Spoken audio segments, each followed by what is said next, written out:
네, 안녕하세요. 한항이고요. 오늘 가볼 두 곳은 이제 마지막 폭리폭력 마을 학살 사건이 하나가 있고요. 그 다음에 하미마을, 여러분에게 영상으로 이 사건에 대해서 말씀을 드리고자 합니다.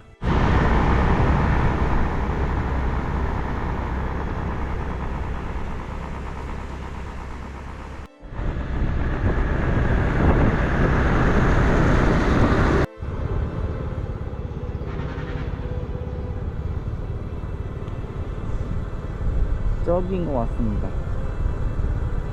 가보겠습니다. 이 당시 미군을 비롯한 한국군 등 남베트남의 동맹군은 전투원과 비전투원의 구분이 모호해지자 일정 구역에 민간인을 몰아넣고 수용하여 전략촌을 만들고 그 이외의 지역은 움직이는 모든 것을 적으로 간주하는 수색 섬멸 작전을 펼쳤다고 합니다. 1968년 2월 12일 제1중대장은 8시 15분에 정찰하며 북진하고 폭력 마을에 진입을 했다고 합니다. 이때 서쪽 지역으로부터 30여 발의 적의 사격을 받아 4.2인치 박격포로 발사 지점을 폭격하여 제압하였고, 그 당시 한국 군인은 부상자 1명이 생겼다고 합니다. 그리고 그 당시에 미군 측에서 공격을 받았기 때문에 폭리폭력 마을을 대대적으로 다시 한번 수색을 했다고 합니다. 작전 중인 미군은 눈에 띄는 것은 모두 베트콩이고 어린아이도 첩자이며 놓치는 것보다 오인해서 죽이는 게 낫다라는 태도를 보였다고 합니다.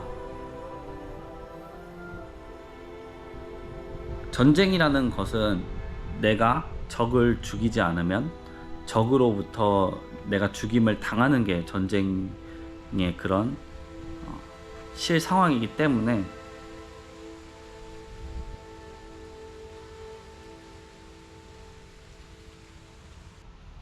폭리폭력 학살 사건은 1968년 2월 12일 대한민국 해병대 청룡부대가 베트남 꽝남성 디엔반현 폭리폭력 마을 주민 70여 명을 학살한 사건입니다. 2004년 6월 대한민국의 시민단체는 성금을 모아 관련 희생자 추모비를 세웠습니다.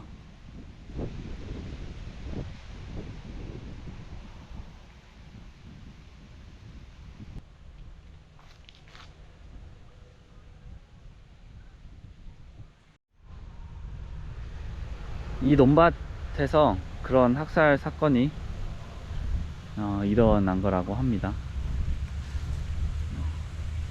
너무나 마음이 아프고요.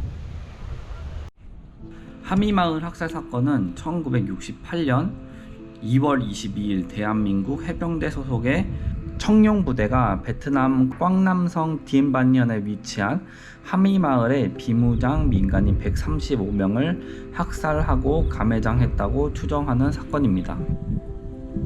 베트남 전쟁 당시 이 시기는 구정대 공세가 격렬하던 때입니다. 구정대 공세가 뭐냐면은 설 당일에는 군사 간에 공격을 하지 않는 게 기본적인 예의고 룰인데, 그 당시에 북베트남이 기습으로 공격을 했죠. 그래서 미군이 무방비 상태로 당하다가 이제 다시 전열을 가다듬고 전투를 하는 그 공세가 구정대 공세입니다. 당시에 북베트남이 중부 지역을 많이 점령을 하였는데 남베트남군과 미군, 한국군은 이 지역을 재점령하기 위해서 격렬한 전투를 계속하고 있었을 때였습니다. 1968년 음력 1월 26일 학살당한 135명의 동포를 기리다. 1968년 이른봄 음력 1월 26일 청룡 병사들이 미친듯이 와서 양민을 학살했다. 하미마을 30가구 중에 135명이 죽었다. 피가 이 지역을 물들이고 모래와 뼈가 뒤엉켜 섞이고 과거에 전장이었던 이곳에 라고 써져 있는데, 월남 참전 전후 복지회는 비문의 내용을 문제 삼아 지어줄 것을 요구를 하였지만 이제 하미마을에 있는 한 분이 이렇게 얘기를 했다고 합니다. 고칠 생각이 없다. 우리 돈으로 세웠으면 증오비를 세웠지 위령비를 세우지 않았을 것이다 라고 반발을 하였다고 합니다. 네, 여러분, 이렇게 해서 오늘 폭리폭력 마을 학살 위령비와 그 다음에 하미마을 위령비를 두 군데를 돌아봤습니다. 이곳은 둘 다 호이안에 있는 위령비고요.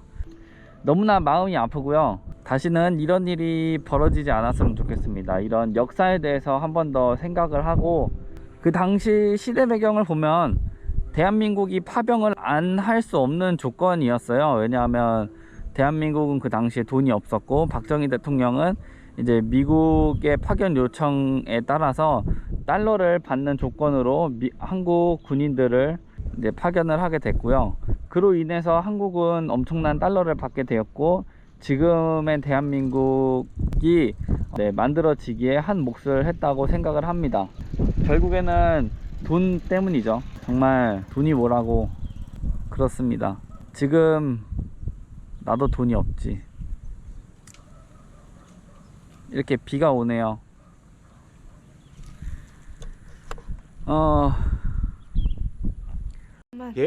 가슴 아픈 역사에 대한 컨텐츠를 만들어서 좀 약간 죄송한 마음도 있고요.